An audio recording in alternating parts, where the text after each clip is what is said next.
Assalamualaikum warahmatullahi wabarakatuh. Alhamdulillahirrabbilalamin. Pada hari ini adalah pembelajaran bahasa Indonesia pertemuan yang ketujuh. Sebelum pembelajaran dimulai, marilah kita berdoa agar kita semua mendapat ilmu yang barokah dan manfaat. Pada pertemuan yang ketujuh ini kita akan mempelajari bab 2 tentang menikmati cerita sejarah. Dalam bab 2 ini ada beberapa subbab yang harus dipelajari. Subbab yang pertama mengidentifikasi informasi teks cerita sejarah. Subbab kedua menganalisis kebahasaan teks cerita sejarah. Subbab ketiga mengonstruksi nilai-nilai dalam novel sejarah ke dalam teks eksplanasi. Dan kita akan mempelajari tentang menulis novel sejarah pribadi. Subbab yang pertama yaitu mengidentifikasi informasi teks cerita sejarah. Novel sejarah.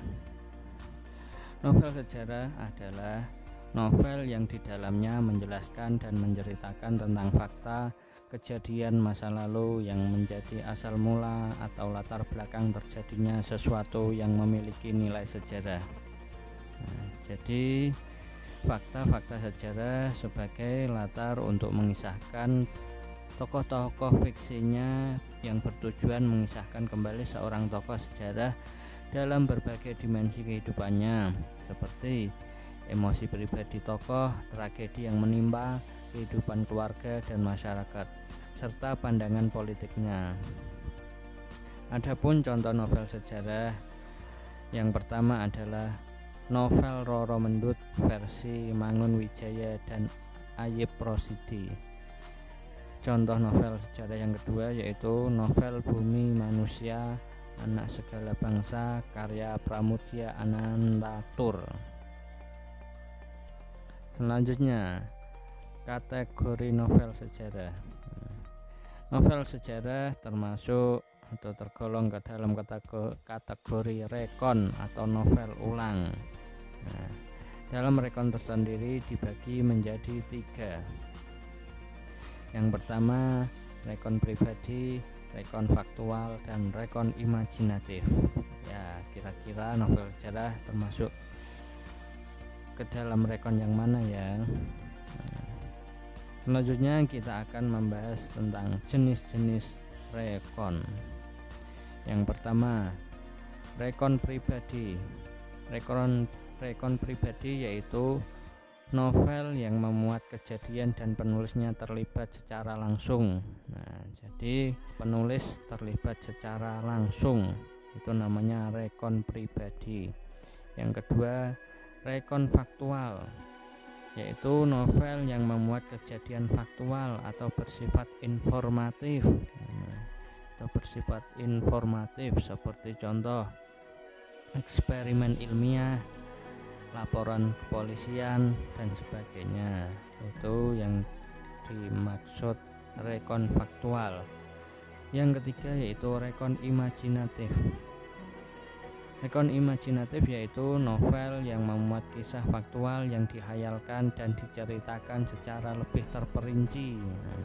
Jadi seperti halnya imajinasi atau hayalan. Tapi dalam novel sejarah ini menceritakan tentang fakta-fakta. Jadi kesimpulannya yaitu novel sejarah termasuk ke dalam rekon atau cerita ulang. Dalam hal ini novel sejarah masuk ke dalam rekon imajinatif. Kenapa kok masuk ke dalam rekon imajinatif? Karena didasarkan atas fakta-fakta yang dikisahkan kembali dengan sudut pandang lain yang tidak muncul dalam fakta sejarah. Jadi walaupun novel sejarah ini bersifat imajinatif atau hayalan, tetapi berdasarkan fakta-fakta dalam membuat novel sejarah tersebut. Selanjutnya yaitu struktur teks cerita sejarah. Struktur teks cerita sejarah dibagi menjadi 6. Yang pertama, pengenalan situasi. Yang kedua, pengungkapan peristiwa. Yang ketiga, menuju konflik. Yang keempat, puncak konflik. Yang kelima, penyelesaian. Dan yang keenam, koda.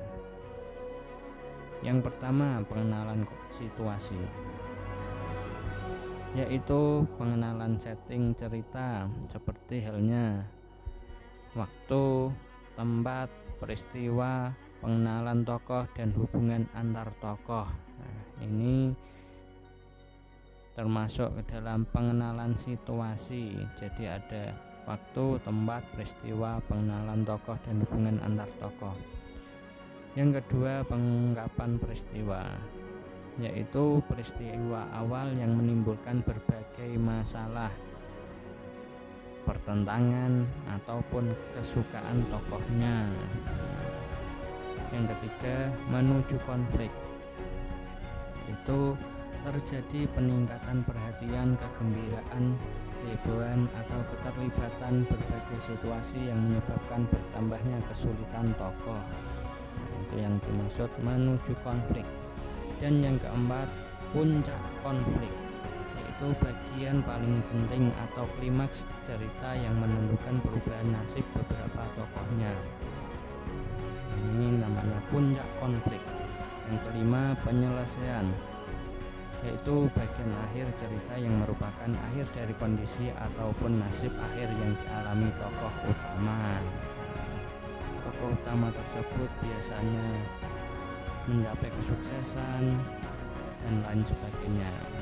Yang keenam yaitu koda, yaitu berupa komentar terhadap keseluruhan cerita yang fungsinya sebagai penutup baik pengarang secara langsung maupun melalui tokoh. Nah, ini namanya koda. Jadi struktur teks cerita sejarah itu digambarkan seperti halnya piramida, dari bawah ke atas, kemudian ke bawah lagi. Nah, paling atas namanya puncak konflik. Selanjutnya adalah pertanyaan. Pertanyaan yang pertama, apa yang dimaksud dengan teks cerita sejarah? Yang kedua, sebutkan dan jelaskan macam-macam rekon. Demikian pembelajaran pada hari ini, semoga mendapat ilmu yang barokah dan manfaat. Selamat bertemu di pembelajaran selanjutnya. Terima kasih. Wassalamualaikum warahmatullahi wabarakatuh.